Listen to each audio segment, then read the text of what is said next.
નમસ્કાર. ક્યારે એવો વિચાર આવ્યો છે કે આપણો આ દેશ, જ્યાં આટલી બધી ભાષાઓ, ધર્મો અને સંસ્કૃતિઓ છે, એ એક રાષ્ટ્ર તરીકે કેવી રીતે ઉભરી આવ્યો? મતલબ આટલી વિવિધતા હોવા છતાં આપણે એક છીએ એવી ભાવના ક્યાંથી આવી? આનો જવાબ નવાઈની વાત છે કે બ્રિટિશ શાસનના સમયમાં છુપાયેલો છે. ચાલો આજે આ જ રસપ્રદ કહાણીને જરા ઊંડાણથી સમજીએ. તો આખી વાતને સમજવા માટે આપણે તેને 5 ભાગમાં જોઈશું. પહેલાં તો એ સમજીશું કે રાષ્ટ્ર એટલે શું.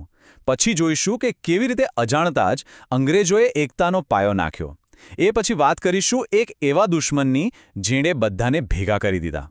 અને પછી એ નવા વિચારો વિશે જાણીશું જેણે આઝાદીની આગને હવા આપી. અને છેલ્લે આ બધું મળીને કેવી રીતે એક રાષ્ટ્રનો જન્મ થયો. તો ચાલો શરૂઆત કરીએ સૌથી મૂળભૂત સવાલથી. આટલો મોટો, આટલો વિવિધતાથી ભરેલો પ્રદેશ અચાનક પોતાને એક દેશ, એક રાષ્ટ્ર તરીકે કેવી રીતે જોવા લાગ્યો? આ બદલાવ આવ્યો ક્યાંથી? જુઓ, આ સવાલ બહુ જ મહત્વનો છે. શું અંગ્રેજો આવ્યા એ પહેલાં ભારત એક દેશ હતો? હા, સાંસ્કૃતિક રીતે તો હતો જ, પણ રાજકીય રીતે? ત્યારે તો અહીં અલગ અલગ રજવાડા હતા, બધા પોતપોતાનું રાજ ચલાવતા હતા. એક રાજાના શાસન નીચે આખો દેશ હોય એવી એક રાષ્ટ્રની કલ્પના ત્યારે નહોતી. આ